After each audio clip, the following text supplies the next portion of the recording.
qualquer economia do mundo, até na mais liberal, que é a dos Estados Unidos, o setor público, o Estado, é o maior agente econômico isoladamente. Portanto, a política e a economia sempre caminham ali meio juntos. E neste momento, exatamente, estamos vivendo uma situação em que a política até atropela a economia. Trouxemos aqui dois especialistas, dois brilhantes economistas. A professora Margarida Gutierrez, que é da COPEAD, da UFRJ, e o professor também Samuel Pessoa, que é pesquisador do IBRE e hoje sócio da consultoria Tendência. Muito obrigado por vocês terem atendido o nosso convite. Professora Margarida, como ladies first, né? Mulheres primeiro, eu gostaria de saber a sua opinião se, em função, claro que vai se encontrar uma solução, mas em função desse impasse que seguiram entre o Congresso americano e o presidente Obama, nós vamos passar um período aí de muita instabilidade na economia mundial, principalmente no mundo desenvolvido? A gente já está sentindo os efeitos disso, né? Esse processo aí de desvalorização do dólar mais recente, bastante intenso, né? Isso adicionado a todo um contexto internacional já difícil e com origem aí na questão fiscal, toda a questão dos países periféricos aí da zona do euro, né? Então, essa questão do endividamento público, ela está mais exacerbada com essa questão americana, sem dúvida nenhuma. Samuel, de qualquer maneira, a gente tem uma discussão econômica importante, que é o fato de as economias desenvolvidas, principalmente, terem calcado muito o seu processo de crescimento nos últimos anos em cima do endividamento público e privado, né? Não só público. Mas a gente fica alarmado quando vê, por exemplo, que essas economias convivem com déficits da ordem de 10% do PIB. Uma economia americana que tem um PIB de 14 trilhões de dólares tem um déficit de 1 trilhão e 400 por ano. Quer dizer, por ano. Cada ano você tem que financiar essa diferença, né? O resto do mundo sempre financiou os Estados Unidos com uma certa boa vontade, né? Os chineses, os brasileiros, hoje a gente acumula reserva em títulos americanos. Mas isso parece que tem que ter um fim, né? Não é uma coisa infinita. E tem uma forma de resolver essa equação? Então, acho que tem dois movimentos diferentes. Tem um que é uma crise que começou lá em 2008, que acabou nos Estados Unidos, que acabou batendo na Europa. E, para azar do mundo, talvez, os países centrais entraram nessa crise com um nível de endividamento muito alto, por motivos diferentes.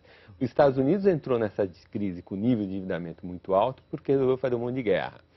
E a Europa entrou nessa crise com nível de endividamento muito alto porque essa crise foi antecedida por uma década em que diversos países periféricos ingressaram na zona do euro. Observaram custos de capital muito mais baixos do que estavam acostumados e foram às compras. Aí quando o fim da festa veio, com um setor público em diversos lugares do mundo muito endividado. E aí está difícil de você ter um instrumento adicional para sair da crise, que é um instrumento fiscal. E agora bateu nessa questão política, super interessante para o cientista político entender como que a democracia americana está com dificuldade de gerir internamente esse impasse. Ao mesmo tempo que você pode cortar gastos, mas você vai ter que aumentar impostos. No momento em que essas economias estão crescendo muito pouco, você aumenta impostos, você reduz a capacidade de consumo da sociedade e da capacidade de investimento do próprio setor público. Né, professora? É um período dessa maneira, não tem muito jeito, não. Porque se esses países, como por exemplo o caso dos PIGs, estão tendo gravíssimos problemas de se endividar, de refinanciar dívidas, como o caso da Grécia. Quer dizer, o pacote veio em que direção? Com o objetivo da Grécia não entrar num default. Por quê? Porque os juros cobrados pelo mercado para refinanciar essa dívida e para financiar déficits novos eram proibitivos. Então, nesse sentido, entrou o pacote para impedir o default. Então, é uma questão que realmente tem que ser fechada dessa maneira, né? Se o mercado não financia, né? Então, qual é a solução? Mas o que eu digo é o seguinte, a perspectiva é de baixo crescimento, até de uma certa recessão no mundo desenvolvido. Né? O ajuste fiscal, ele é doloroso. Só que, nesse momento, não há saída para esses países. né? O crescimento para eles não se coloca, porque quem é que vai financiar essa dívida de Estado pública? Né? Não há mercados para. Samuel, qual a lição que a gente pode tirar aqui para o Brasil dessa situação? Eu acho que a gente tem que ir lá para trás, entender que o que aconteceu tanto nos Estados Unidos como na Europa. A gente teve 10 anos de um crescimento muito grande, né? Grande moderação. Aí estava tudo muito bem. E quando a gente olhava os endividamentos dos países centrais, nem parecia que era tão ruim assim. E quando a gente olhava os déficits públicos, não parecia que era tão ruim. Porque, na verdade, aquela grande moderação e aquele crescimento forte, pouco usual, mascarou problemas que já existiam. Então, acho que a lição que fica é que a gente não pode trabalhar em condições normais de temperatura e pressão com níveis de endividamento muito alto. Porque quando o problema vem e nós precisamos do instrumento fiscal, que é o único instrumento poderoso para tirar uma economia que está numa recessão desse tipo, se nós acumulamos dívida do passado, a gente fica sem esse instrumento. Então a lição é, em condições normais de temperatura e pressão, a dívida pública tem que ser muito menor do que nós achávamos que ela podia ser. E, professora, trazendo um pouco também para a questão do desenho do mundo, né? A gente viu que os países ricos não conseguem crescer muito rapidamente de uma forma sustentável, a não ser fazendo essa loucura que eles fizeram. Mas e o mundo emergente? Tem sustentabilidade esse crescimento da Índia, da China? Até no Não, a Brasil? gente tem aí muitas coisas, né? Quer dizer, eu primeiro queria fazer uma colocação, quer dizer, eu concordo completamente com Samuel, no sentido de que o que a gente tem tirado aí de lição é exatamente isso, né? Quer dizer, endividamentos altos, se você entra numa crise com endividamentos altos, a coisa se torna muitíssimo pior. O caso da Espanha é emblemático. Quer dizer, a Espanha tinha até superávit fiscal pré-crise, tinha uma dívida menor que a nossa, né? E rapidamente, quer dizer, uma economia muito mais frágil, né? O boom imobiliário que estourou. Então, isso mostra, quer dizer, a importância de equacionar bem a questão da disciplina fiscal. Né? Mas, de fato, complementando aqui, com relação à Espanha, o que eu falei rigorosamente não se aplica exatamente. Eu concordo com você porque ela tinha superávit que a Espanha fiscal. era um problema do setor privado. Acho que a Espanha nos dá uma outra lição, que é o seguinte: quando um país entra numa zona monetária, outra, né? No caso, em Espanha entrando no euro, e esse país vai observar um custo de capital muito mais baixo por conta de se beneficiar do ganho reputacional do Bundesbank, né, que no caso virou o Banco Central Europeu, essa queda do custo de capital vai ensejar um processo de endividamento. Na Grécia foi do setor público, em Portugal foi dos dois, na Espanha foi só setor privado. O problema é que esse processo de endividamento, ele necessariamente produz uma valorização do câmbio. Aí, quando eu quero fazer com que tudo corra ao contrário para pagar a dívida, eu não tenho mais um instrumento cambial, porque eu ingressei na zona monetária ótima. Então, acho que a lição que fica é países periféricos que ingressam em zonas monetárias ótimas, no qual eles vão observar um custo de capital muito mais baixo. Quando o setor privado entrar no processo de endividamento, o setor público tem que entrar no processo contrário. Produzir superávites muito maiores ainda para compensar o endividamento do setor privado, para não produzir a valorização do câmbio. Para que esse ingresso na zona monetária seja suave. Bom, realmente politicamente não é fácil você vender principalmente para esses países, que são países que têm estados provedores, generosos, que fazem tudo. Professora, a gente tem uma situação muito curiosa no mundo, é que o dólar, né, sempre foi uma referência, o mundo, fuga de capitais para o dólar, né? E agora as moedas europeias concentradas no euro, né? Então não tem mais porto seguro? O porto seguro continua sendo ainda o dólar, né? Não Mesmo há alternativa, hoje não há. Né? Eu acho que ainda é um processo muito lento. Aí, quando a gente fala de alternativa ao dólar, a gente fala de liquidez. Qual é a moeda que tem a conversibilidade, a liquidez que o dólar tem? Você pode pagar... Nenhuma tem que ser... Em qualquer praça internacional você troca e é reconhecido como moeda, né? Meio de pagamento. Bom, não há hoje alternativa. Vamos fazer um pequeno intervalo, a gente já volta já.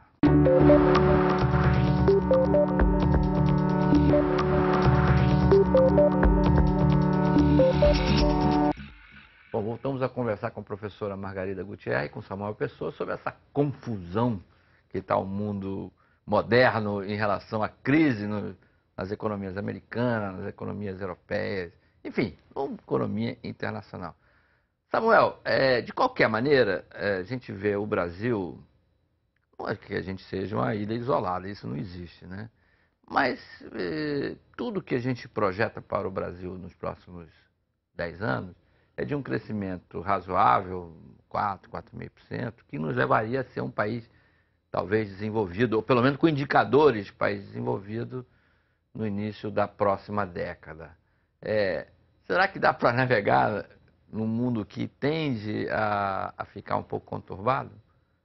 Eu acho que dá. Quer dizer, evidentemente o mundo piora, a gente piora, o potencial de crescimento da nossa economia pode cair um pouquinho, mas a economia brasileira é uma economia relativamente fechada e os nossos problemas hoje, na verdade, são de natureza inversa ao que ocorre no resto do mundo, né? Quer dizer, o mundo central, desenvolvido, está com um problema dramático de carência de demanda, deflação, desemprego. E nós não, nós estamos com hiperemprego, inflação batendo a porta, juro alto. Nós ainda, nesse sentido, somos uma economia mais normal do que o resto do mundo, que é meio exótico, né? Situação de deflação, desemprego. Mas numa situação também muito calcada em preços elevados de alguns produtos que a gente exporta, tipo alimentos, soja, minérios, petróleo, né? Agora o Brasil se tornou um exportador de petróleo, e esse quadro não tende a ter uma mudança ou não? Eu acredito que não. Eu acho que esse boom de commodities, que começou forte em 2003, ele é fruto dessa introdução e inserção de 1/3 da humanidade nos mercados, né? China e Índia deve ser um pouco mais de 1/3 da humanidade. Depois de China e Índia vem Vietnã, Laos, Indonésia. Né? O Oriente é bem grande. E o Oriente é pobre em recursos naturais, acumula muito capital, poupa muito, então são lugares com juros baixos, com muito trabalho, excesso de mão de obra, salários baixos também. Então eu acho que essas regiões que estão se inserindo nas economias de mercado, elas têm uma complementariedade muito grande com a nossa economia. De certa forma, é parecido com o período que a gente conhece lá do século XIX, da Pax Britânica, em que havia uma complementariedade grande entre a Europa mais central, Inglaterra, Bélgica, França, Alemanha, norte da Itália, e o Cone Sul, aqui, Argentina, São Paulo, com café, que gerou um ciclo de desenvolvimento bem longo entre 1870 e 1914. Inclusive com um boom de commodity de uns 30 anos também naquela oportunidade. Então, eu acho que... se durar isso, para mim tá bom já. Eu acho que vai se repetir pelo menos uma década a mais, quando a gente olha os dados da Índia e da China, principalmente da China, de emprego no campo, perspectiva de migração do campo para a cidade, acumulação de capital, rentabilidade no investimento. Porque um país, para parar de crescer, antes de parar de crescer, o investimento tem que se tornar pouco rentável. Então, fazendo a conta para o Japão parou de crescer em meados dos anos 80, final dos anos 80, mas a rentabilidade do investimento no Japão começou a dar sinais de queda no início dos anos 70. Quer dizer, entre o investimento deixar de ser rentável no Japão e ele parar de crescer, foram mais de 15 anos. Porque esses países são países que poupam muito, então mesmo com baixo retorno de eles capital... chamavam lá recessão de ouro, né? Você eles não continuam via acumulando capital. nenhuma crise social, o país não crescendo, você não via isso na rua, né? Crise social. Professor, e a sua opinião? O Brasil consegue navegar nesse mar? O Brasil acho que tempestuoso? consegue, sim. A gente tem aí uma economia muito mais sólida. Agora, eu acho que vamos aproveitar um pouquinho a lição, né, da questão fiscal que a gente está vendo aí no mundo. A gente ainda tem uma dívida bruta alta, em comparação com os nossos pares emergentes. 60% do PIB não é uma dívida. Não, a gente está acima da média dos emergentes. Bem em termos acima, de dívida bruta, a média dos emergentes Embora está em o governo... torno de 35%, 32% do PIB. E a gente está com 65%. Né? Então, a gente está... Quer dizer, agora está com 55%, 56% do PIB. Em termos de dívida bruta. A gente tem uma perspectiva de chegar com ela a 50% do PIB... mas ainda assim é maior que a média dos emergentes, é maior que a da Espanha, que está sofrendo o que está sofrendo. Então, eu acho que a gente poderia aproveitar o bom momento para praticar uma política de superávites primários mais robustos, eventualmente uma política fiscal anticíclica mesmo, até que pudesse auxiliar um pouquinho a política monetária, que nos permitisse uma dívida bruta mais para baixo, mais rapidamente. Tem toda a questão do ajuste fiscal, a questão da qualidade do ajuste fiscal, abrir espaço para os investimentos, né? Então, acho que a gente teria muitas coisas aí a pensar em médio e longo prazo, reformas que a gente tem que fazer, a questão previdenciária, né? Toda a questão do engessamento dos gastos do orçamento do governo. Eram questões que a gente poderia estar tratando com uma certa tranquilidade nesse momento. Já que a gente não está precisando da política fiscal para acionar a economia. Tem questões conjunturais, né, Samuel? Como a inflação ali incomodando, no limite da meta, tem um câmbio valorizado. São coisas que acho que não deixa a equipe econômica pensar na questão fiscal? Não, pensar sim, mas ter força dentro do governo. A política, como a gente está discutindo aqui, é uma ciência meio estranha para os economistas, né? Eles não conseguem, ao mesmo tempo, ter uma agenda conjuntural e de longo prazo, né? Mas eu acho que essa questão fiscal a gente vai ter que ingressar nela, sim. E seria o momento ideal, já que a gente não está precisando usar esse recurso agora para animar a economia. Essa questão conjuntural no Brasil, na sua opinião, atrapalha a questão do médio prazo? Com a minha cabeça de economista, eu diria atrapalha. Porque, como economista, eu quero crescimento. Agora, eu não sei se a minha cabeça... A maioria dos economistas não gosta muito de crescimento, não. Eu descobri isso. Agora, eu não sei se a minha cabeça de economista, na verdade, é minha cabeça de cidadão. Quer dizer, talvez eu, como cidadão, queira mais crescimento, mas se eu olho o funcionamento de uma democracia, assim, esse negócio de projeto de muito longo prazo não é para a democracia. Esse negócio é para a China, que é uma ditadura. Projeto, num regime realmente democrático, como é o nosso, as questões são negociadas no dia a dia. E, evidentemente, no dia a dia, questões mais de longo prazo são colocadas e são avaliadas. Mas elas são avaliadas quando a sociedade como um todo se apercebe e se preocupa com elas. Não quando os economistas ou os técnicos se apercebam e se preocupam com elas. Então, eu sinto na sociedade brasileira, e quando eu vejo a forma como a sociedade brasileira se pronuncia nas urnas, que essas questões mais de longo prazo, que para nós economistas são muito importantes, como, por exemplo, a questão previdenciária, o Brasil gasta 12% do PIB com previdência, somando tudo, e países com o mesmo perfil demográfico que o nosso gastam 4%, então tem um problema aí. Mas a sociedade não se apercebeu desse problema.